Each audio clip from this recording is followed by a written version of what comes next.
നമ്മുടെ സമൂഹത്തില്, നമ്മുടെ കുടുംബങ്ങളില്, നമ്മുടെ യുവാക്കളിലെ കുട്ടികളിലൊക്കെ വർദ്ധിച്ചു വരുന്ന ലഹരി വസ്തുക്കള്, അവനെ മദ്യം, മയക്കുമരുന്ന്, MDMA പോലും മാറിയുള്ള മാരകമായിട്ടുള്ള ലഹരി വസ്തുക്കൾക്കെതിരെ ശക്തമായിക്കൊണ്ട് പോരാടുന്നതിനും അതിനുവേണ്ടി ബോധവൽക്കരിക്കുന്നതിനും വേണ്ടിയിട്ട് കേരളത്തിൽ 1999 വർഷത്തില് ഏതാണ്ട് 25 വർഷം കഴിഞ്ഞിരിക്കുകയാണ്.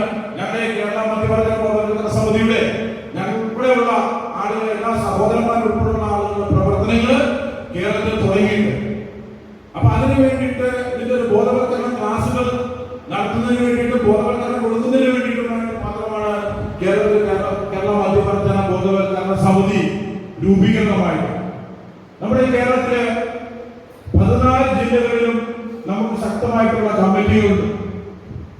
ഓരോരോ സമയങ്ങളിൽ ഇപ്പൊ കഴിഞ്ഞ ജൂൺ 26 ലോക ലഹരി വിരുദ്ധ ദിനമായി.